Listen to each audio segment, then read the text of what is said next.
Hello viewers, कैसे हैं आप। उम्मीद है आप सब ठीक होंगे और शॉर्ट स्टोरीज की रोज़ आने वाली वीडियोस को पसंद कर रहे होंगे।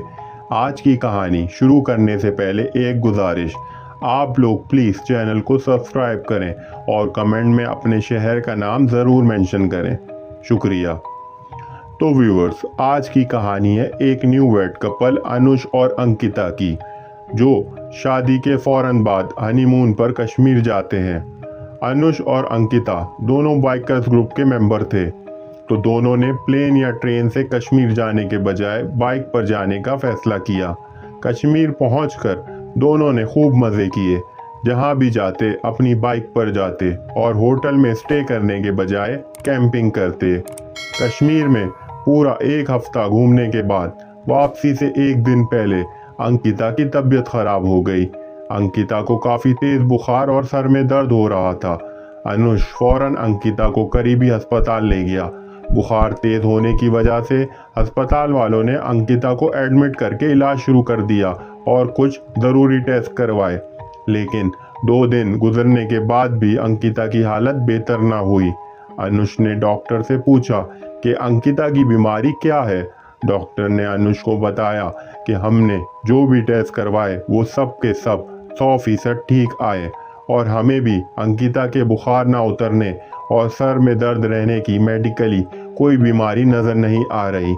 अनुष ने हैरानी से पूछा, क्या मतलब डॉक्टर। डॉक्टर ने कहा, आमतौर पर ये डॉक्टर ऐसा नहीं बोलते, लेकिन मैं थोड़ा मजहबी भी हूँ। ये मुझे रूहानी असरात का मामला लग रहा है, लेकिन ये आप पर है कि आपका इन बातों पर यकीन है कि नहीं, इसलिए मैंने आपको साफ साफ बता दिया। अनुष ने कहा, डॉक्टर, हम तो इस जगह के भी नहीं और इतने बुखार में अंकिता सफ़र भी नहीं कर सकती। आप ही बताएं मैं क्या करूं। डॉक्टर अनुष से बोलता है, देखो, मैं एक पीर साहब को जानता हूं। मगरिब की नमाज के बाद वो अपने आस्थाने पर रूहानी इलाज करते हैं। अगर तुम्हारी रजामंदी है अंकिता का रूहानी इलाज करवाने की, तो हम आज शाम चल सकते हैं। अनुष ने डॉक्टर से कहा, मुझे बस अंकिता को सेहतमंद देखना है। अब वो यहाँ अस्पताल में ठीक हो जाए या रूहानी इलाज से, मुझे इसका कोई फर्क नहीं पड़ता। शाम होते ही डॉक्टर के साथ अनुष अंकिता को लेकर पीर साहब के आस्थाने पहुँचता है। अंकिता, जिसकी तेज़ बुखार की वजह से आंखें भी पूरी नहीं खुल रही थीं और अनुष के सहारे चल रही थी, आस्थाने को देखकर बेकाबू हो जाती है और अनुष को एक हाथ से धक्का देकर खौफनाक आवाज़ में कहती है, ये मुझे तुम कहाँ ले आए? ये बूढ़ा मेरा क्या बिगाड़ेगा? आस्थाने में खड़े 7-8 लोगों ने मुश्किल से अंकिता को काबू किया और आस्थाने में पीर साहब के सामने बिठा दिया। पीर साहब ने कुछ देर तस्बीह पर पढ़कर अंकिता के ऊपर फूका और दम किया। चुड़ैल उसी वक्त धुआं बनकर उड़ गई और अंकिता फौरन पुरसुकून हो गई।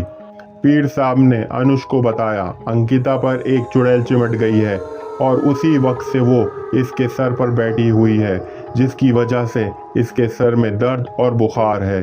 अनुष ने कहा, बाबा, ये कैसे मुमकिन है? हम तो यहाँ घूमने आए थे। पीर साहब ने कहा, तुम लोगों ने जहाँ रात गुजारी वहाँ इस चुड़ैल का गुजर हुआ।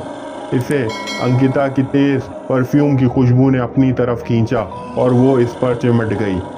अनुष ने इलाज का पूछा तो पीर साहब ने बताया, चुड़ैल को मैंने भगा दिया, बस अब इसका असर ख़त्म करने के लिए ये एक तावीज़ और साथ ही दम वाला पानी है जो 7 दिन तक अंकिता को पिलाना है। आहिस्ता आहिस्ता अंकिता की तबीयत ठीक हो गई और एक हफ्ते बाद अनुष और अंकिता पीर साहब के आस्थाने आए तो पीर साहब ने बताया कि अंकिता अब बिल्कुल ठीक हो चुकी है। अब तुम लोग वापस जा सकते हो। बस ख्याल रखना, जब भी कभी खुले आसमान या जंगल में रात गुजारो तो तेज़ खुशबू या परफ्यूम से परहेज करना, क्योंकि ये चुड़ैल आत्माओं भूतों को अपनी तरफ खींचती है। इसके बाद अनुष और अंकिता वापस अपने घर आ गए। तो दोस्तों, इस कहानी से हमें सबक मिलता है कि नामालूम जगहों पर सफ़र के दौरान हमें अपने माहौल और आदात के बारे में मोहतात रहना चाहिए, खुसूसन जब बात रूहानियत और मकामी अकायद की हो। Like and subscribe.